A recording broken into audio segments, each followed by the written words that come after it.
Hello friends, welcome back to our YouTube channel CSC IT class. मैं हूं आपका दोस्त सुनील कुमार और स्वागत करता हूं अपने इस चैनल पे। हम सीख रहे हैं problem solving through Python language और आज हम एक बहुत ही बेहतरीन सा प्रॉब्लम लेकर आए हैं। इस प्रॉब्लम के द्वारा हम समझेंगे कि इटरेटिव ऑपरेशन क्या होता है और साथ के साथ हम ये भी समझेंगे कि किसी भी प्रॉब्लम को सॉल्व करने के लिए टिप्स एंड ट्रिक क्या होता है। तो आज के इस क्लास में हम कुछ टिप्स एंड ट्रिक देने वाले हैं। हम कुछ मेथड्स आपको बताएंगे जिन मेथड्स के जरिए आप किसी भी प्रॉब्लम को बहुत ही इजी वे में आप सॉल्व कर सकते हैं। ठीक है, सबसे पहले हम बात करेंगे प्रॉब्लम को लेके, लेकिन उससे पहले हम ये आपको रिकमेंड करेंगे कि अगर आप हमारे प्रीवियस वीडियो को नहीं देखे हैं तो प्लीज़ आप पहले उसे देखें, क्योंकि उसमें हमने बहुत सारी चीज़ें कॉन्सेप्ट आपके क्लियर किए होंगे। इवन मैं ये कहूँगा कि अगर आप स्टार्टिंग से हमारे वीडियोज़ को नहीं देख रहे हैं तो प्लीज़ हमारे सीक्वेंस को फॉलो करें। ठीक है, क्योंकि हर सीक्वेंस एक दूसरे से कहीं ना कहीं जुड़ा हुआ है।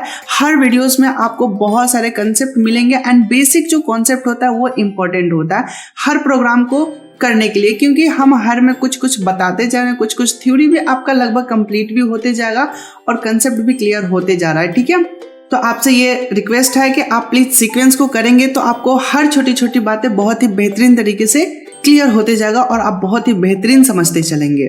ठीक है, तो चलिए अब हम डिस्कस करते हैं कि हमारे पास प्रॉब्लम क्या है और किसी भी प्रॉब्लम को सॉल्व करने के लिए टिप्स क्या होता है और हम उसको कैसे सॉल्व करेंगे। ठीक है, तो पहले तो हम प्रॉब्लम को डिस्कस करते हैं। यहाँ पे आप प्रॉब्लम देखेंगे, लिख रहा है write a program in Python to print table of any number. ठीक है, बहुत ही सिंपल प्रॉब्लम है।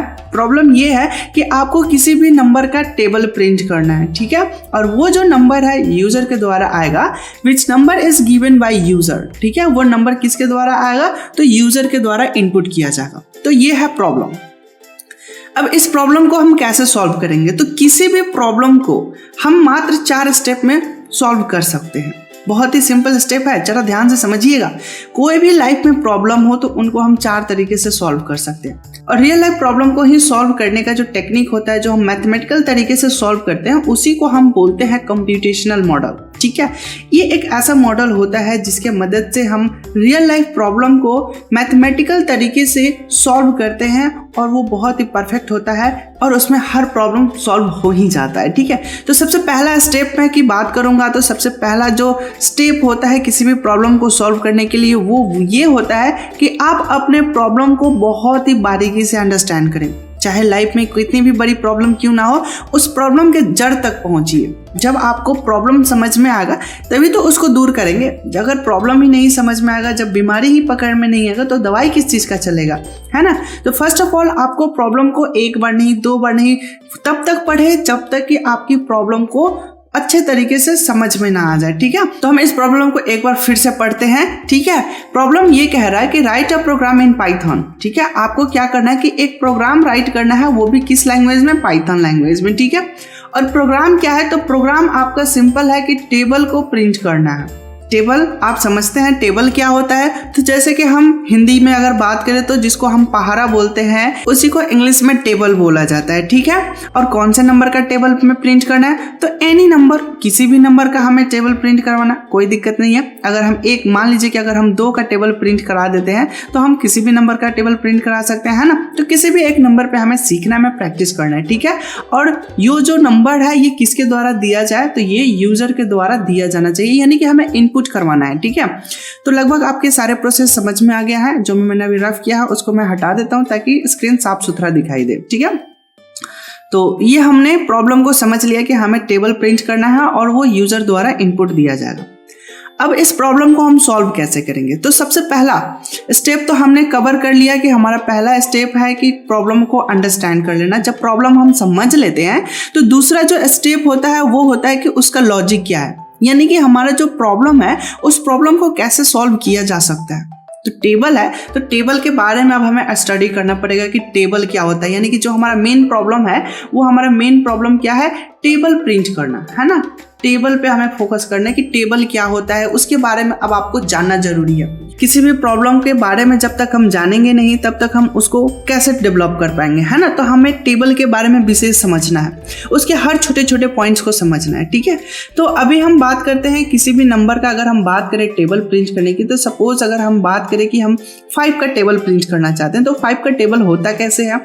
तो अगर हम यहाँ पे लिखे 5 का टेबल, तो हमने लिखा 5, उसके बाद हमने लिखा 10, उसके बाद आता है 15, उसके बाद आता है 20, और ये सीरीज ऐसे ही लगातार चलते चलते कहाँ तक लास्ट में चला जाता है, तो 15 तक जाता है, ठीक है। तो ये हमने टेबल लिख लिया, 5 का टेबल है, ये आप सभी को पता है कि ये 5 का टेबल है। लेकिन मेरे कहने का मतलब ये है कि हमें इस टेबल पे बारीकी से स्टडी करना है। बारीकी से क्या स्टडी करना है कि ये 5 आया है, ठीक है, 5 का हम टेबल प्रिंट कर रहे हैं, लेकिन 5 के बाद ये 10 कैसे हो गया, 10 के बाद ये 15 कैसे हो गया, यानी कि ये सीरीज कैसे बन रहा है, इस पे फोकस करना है ना। तो बारीकी से स्टडी करना यही कहलाता है। यानी कि अब हम 5 को कैसे लिख सकते हैं, तो 5 को क्या हम 5 1 जब 5 लिख सकते हैं, 5 को 1 से मल्टीप्लाई करके लिख सकते हैं। यानी कि 5 को अगर हम 1 से मल्टीप्लाई कराएंगे तो 5 हो जाएगा, है ना। अगर हम 5 को 2 से मल्टीप्लाई करें, 5 × 2, तो क्या ये 10 हो जाएगा, बिल्कुल हो जाएगा, ठीक है। फिर अगर हम 5 को 3 से मल्टीप्लाई कराएं तो कितना हो जाएगा, 15 हो जाएगा। अगर हम 5 को 4 से मल्टीप्लाई कर दें तो कितना हो जाएगा, 20 हो जाएगा।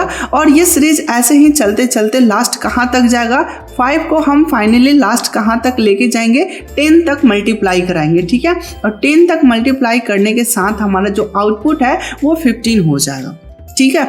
तो ये अपना लॉजिक हो गया कि ये जो टेबल बनता है किसी भी नंबर का, वो इसी स्टेप को फॉलो करता है। यानी कि जो हमारा कांस्टेंट वैल्यू है जिसका हम टेबल प्रिंट करते हैं वो तो हमारा कांस्टेंट हो जाता है, ठीक है।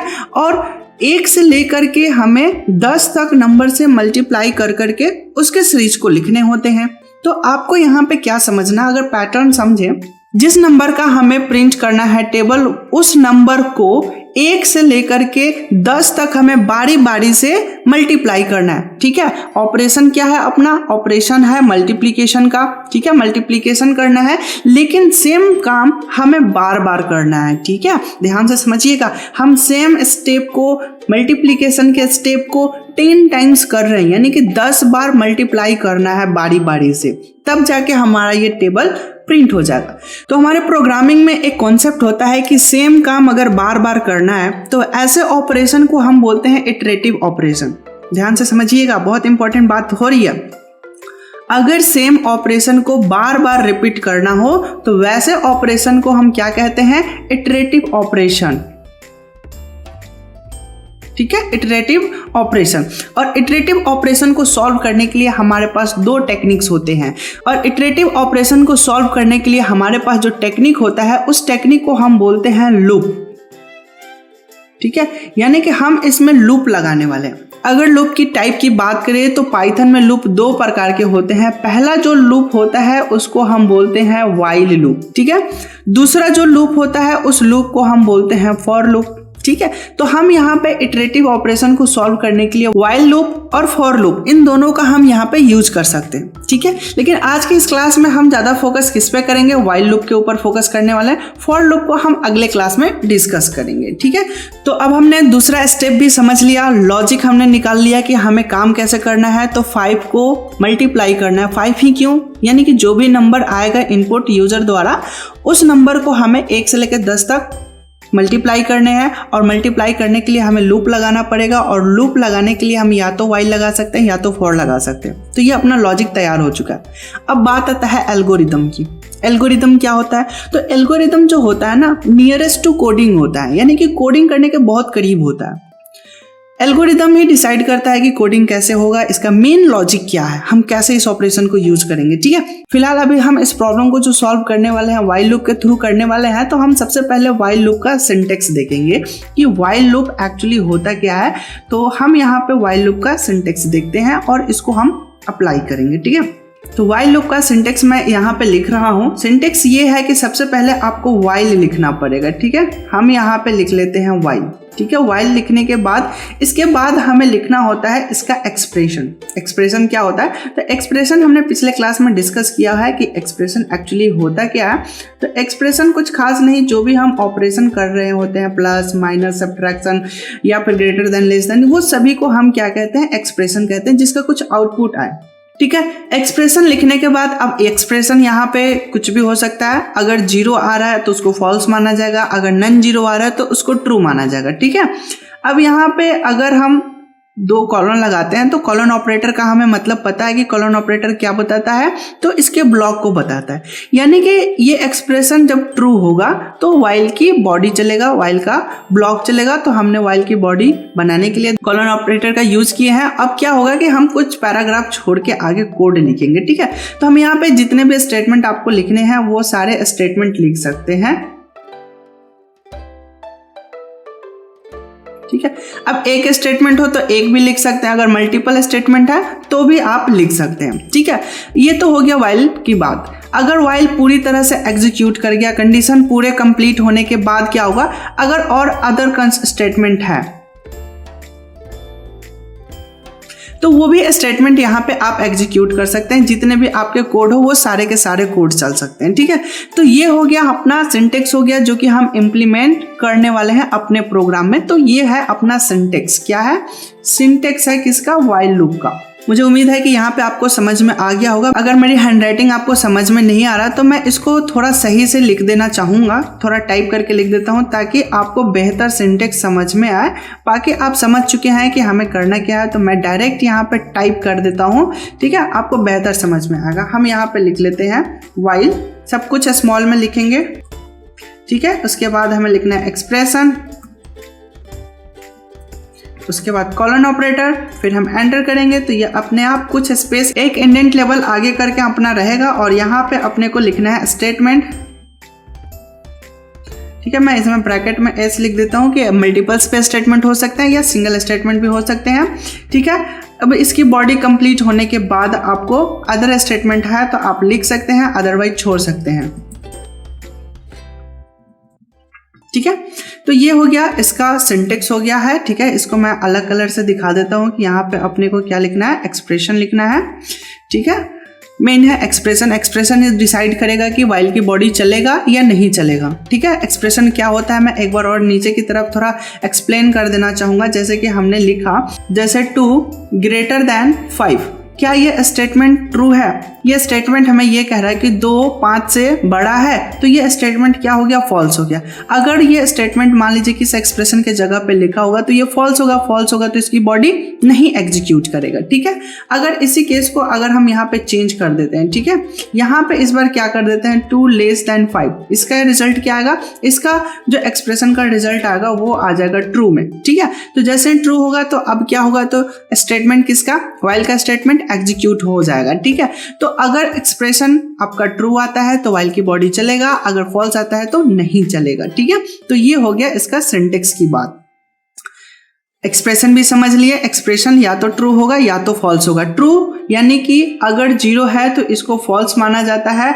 अगर नन 0 है, नन 0 का मतलब क्या हो सकता है? 0 को छोड़ के कुछ भी हो सकता है, यानी कि ग्रेटर देन 0 या तो 1 हो सकता है, 2 हो सकता है, 3 हो सकता है, इस तरह के कुछ भी नंबर हो वो सब कुछ ट्रू माने जाएंगे। अगर 0 लिखा जा रहा है इसका मतलब कि वो फॉल्स है, ठीक है। लॉजिकली अगर हम बात करें तो एल्गोरिदम हम कौन सा यूज करने वाले हैं? व्हाइल लूप का एल्गोरिदम हम यूज करने वाले हैं और ये है हमारा ये थर्ड स्टेप। किसी भी प्रोग्रामिंग को सॉल्व करने के लिए अपना थर्ड स्टेप हमने समझ लिया। अब जो लास्ट स्टेप होता है वो होता है फोर्थ स्टेप, जिसमें कि हम आउटपुट डिजाइन करते हैं। आउटपुट में ये हमें बताना होता है कि हम किस टाइप का डिजाइनिंग, किस टाइप का हम आउटपुट स्क्रीन, यूजर का जो स्क्रीन है वो हम किस टाइप का दिखाना चाहते हैं वो हम इसमें डिसाइड करते हैं, ठीक है।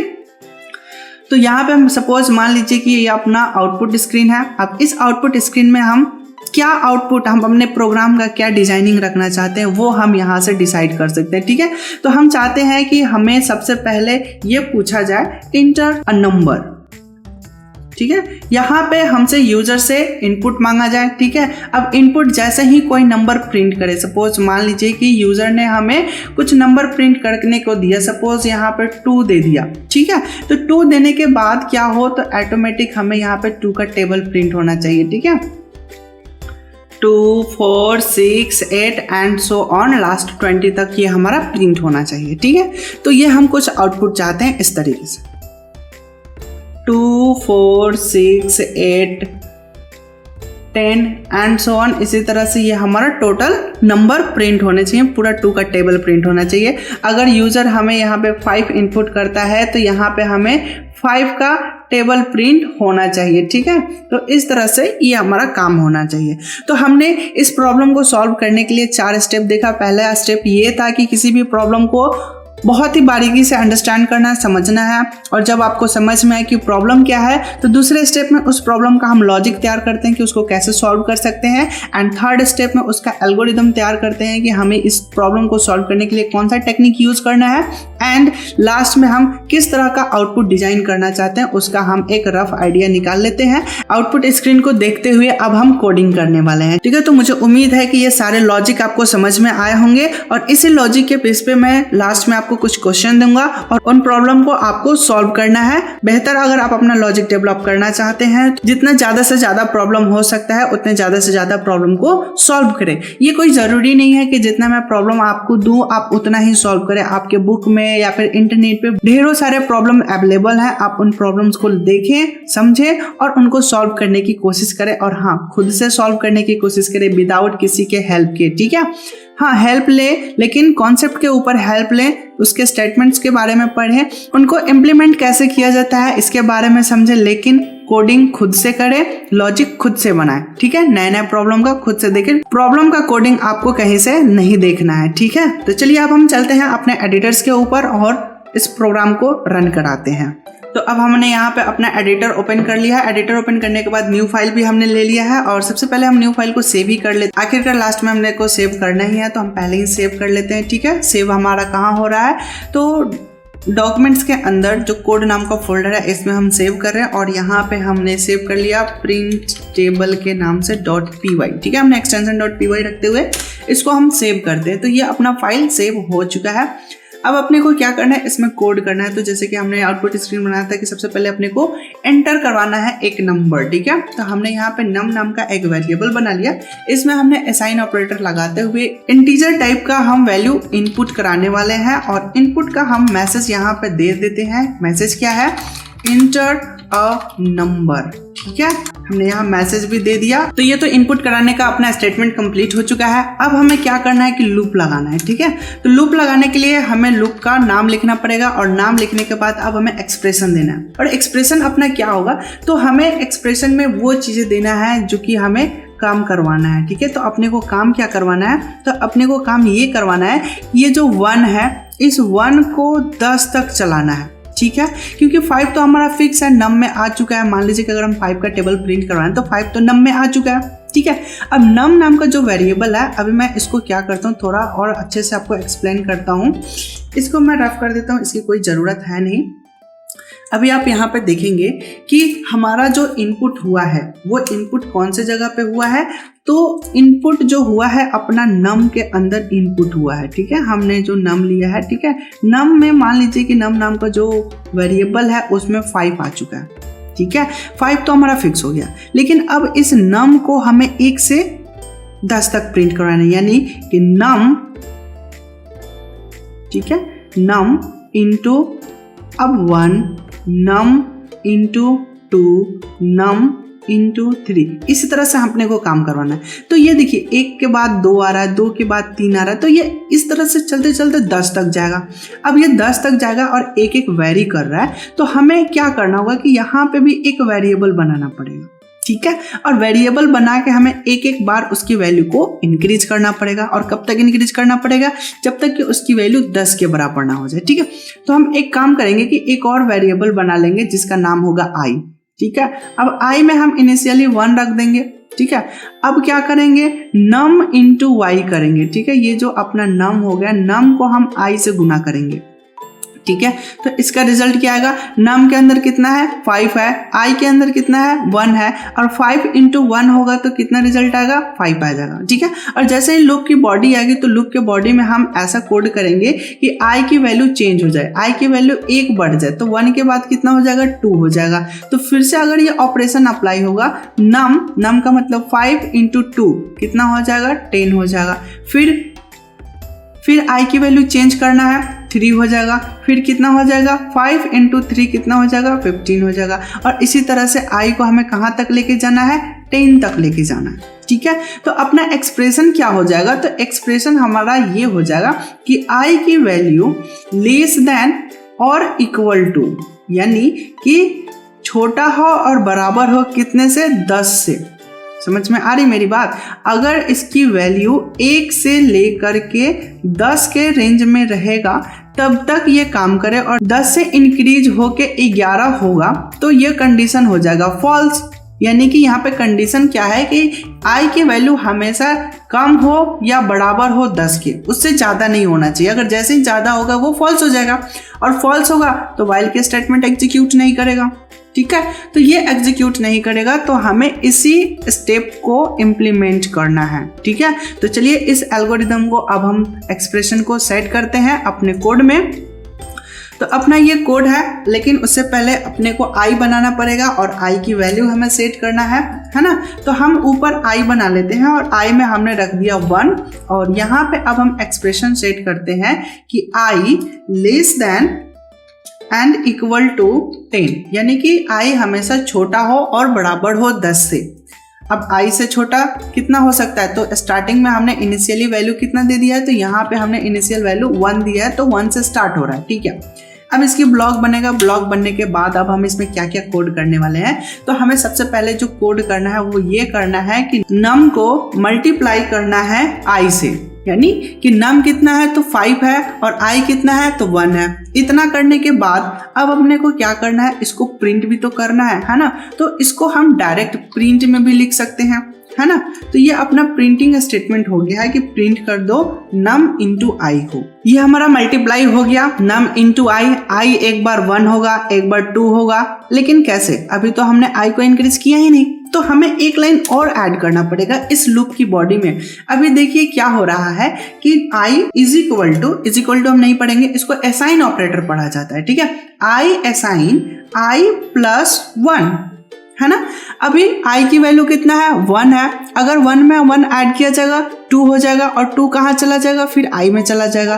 फिर जब दूसरी बार लूप चलेगा तो फिर आई की वैल्यू तो 2 हो चुका है ना, फिर 1 ऐड होगा तो फिर 3 हो जाएगा, फिर 3 आई में आ जाएगा। फिर यहाँ पे कंडीशन चेक होगा कि क्या आई यानी कि 3 10 से छोटा है, तो हाँ छोटा है। तो ये इसी तरह से ये लूप जो है ना गोल गोल घूमते रहेगा, ये कब तक घूमेगा, जब तक कि आई 10 के बराबर ना हो जाए। तो ये अपना कोड जो है लगभग कंप्लीट है। अच्छा एक चीज और नोटिस करिएगा, यहाँ पे व्हाइल एकदम से स्टार्टिंग पॉइंट से लिखा हुआ है, लेकिन प्रिंट और ये दूसरा स्टेटमेंट जो I S N I plus 1 है ये भी थोड़ा एक इंडेंट लेवल हट गया। इसका मतलब क्या है, ये दोनों के दोनों लाइन कहाँ पे है, तो व्हाइल के अंदर है। तो अब हम सबसे पहले इस कोड को रन कराकर दिखाते हैं कि इसमें क्या होने वाला है, फिर हम ये आपको समझाएंगे इस इंडेंट के बारे में, ये लूप कैसे एग्जीक्यूट कर रहा है, कौन सा स्टेटमेंट लूप के अंदर आता है, कौन सा स्टेटमेंट लूप के बाहर आता है, तो उसको भी हम समझेंगे। पहले हम इसको रन कराकर देखना चाहते हैं क्या हमारा ये कोड सही है। तो रन मॉड्यूल करते हैं, अगर सही होगा तो आउटपुट सही आएगा। तो रन हमने जैसे ही किया, अपना ये सेल प्रॉम्प्ट ओपन हो चुका है और यहाँ पे जो मैंने मैसेज दिया था वो आ रहा है और ये कह रहा है एंटर अ नंबर। जैसे कि हमने 5 नंबर एंटर करते हैं, जैसे हमने एंटर बटन हिट किया, आप यहाँ पर देख सकते हैं 5 का टेबल प्रिंट हो चुका है, जो कि यही तो हमें चाहिए, 5 का टेबल। एक बार और अगर हम एग्जीक्यूट कराएं, यहाँ से हमने फिर से रन किया और रन करने के बाद यहाँ नीचे आपसे नंबर पूछ रहा है और इस बार हम नंबर दे देते हैं 12 और जस्ट हमने एंटर बटन प्रेस किया। वाओ, यहाँ पे 12 का भी टेबल आ चुका है, यानी कि हम जैसा टेबल चाहें वैसा टेबल प्रिंट करा सकते हैं। ठीक है, अब हमें समझना है कि लूप की बॉडी कहाँ तक एग्जिस्ट करता है, तो इसको भी अब हम यहाँ पे समझ लेते हैं। इसको मैं क्लोज कर देता हूँ। अभी देखिए, हम इसी बॉडी के अंदर एक स्टेटमेंट लिख देते हैं, ठीक है, प्रिंट, और प्रिंट करने के बाद मैं यहाँ पे लिख देता हूँ इन लूप। ठीक है, ये छोटा सा स्टेटमेंट है, अगर ये लूप के अंदर होगा तो ये बार बार प्रिंट करेगा। ठीक है, मैं सेम को कॉपी कर लेता हूँ एंड नेक्स्ट लाइन में पेस्ट कर देता हूँ और मैं यहाँ पे लिख देता हूँ आउटसाइड ऑफ लूप, ठीक है। अगर ये लूप के बाहर होगा तो ये एक बार प्रिंट होगा, अगर ये लूप के अंदर होगा तो बार बार प्रिंट होगा, ठीक है।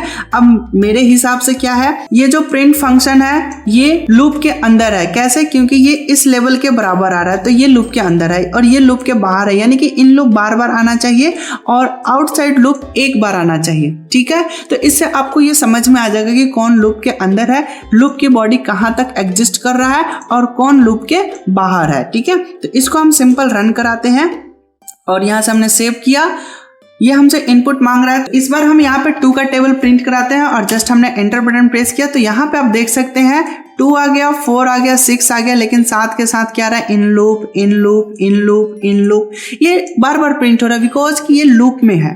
लूप का काम यही होता है कि सेम स्टेप को बार बार करेगा, उस बॉडी में जितने होंगे वो बार बार करेगा। यहाँ लास्ट 20 तक आ रहा है और 20 के बाद जो हमारा लास्ट स्टेटमेंट है आउटसाइड ऑफ लूप, यानी कि यहाँ पे लूप अपना खत्म हो गया, ठीक है।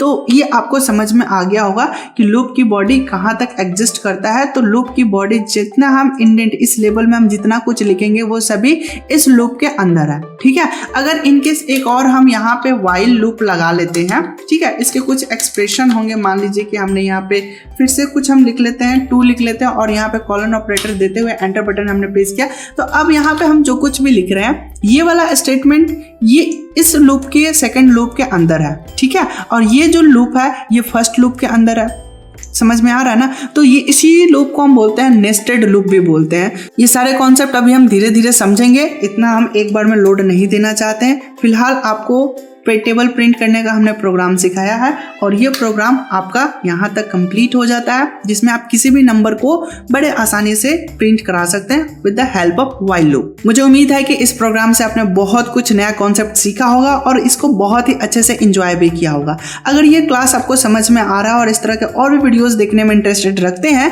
तो प्लीज हमारे इस चैनल को सब्सक्राइब करके हमारे साथ जुड़ जाएं। अपने प्रोग्रामिंग स्किल एंड लॉजिक को डेवलप करने की तरफ आप अपना पहला स्टेप ले सकते हैं, क्योंकि जब तक आप प्रैक्टिस नहीं करेंगे और यहाँ पे आपको हर रोज नए नए प्रोग्राम के साथ साथ नए नए लॉजिक के साथ साथ आपको ढेर सारे प्रैक्टिस करने के लिए प्रोग्राम भी दिए जाते हैं, जिससे कि आपका लॉजिक बहुत अच्छा डेवलप हो सकता है। तो चलिए अब बारी है क्वेश्चन की। अब मैं आपको कुछ होमवर्क दूंगा जिसको आपको खुद से सॉल्व करना है और अपने लॉजिक को डेवलप करना है।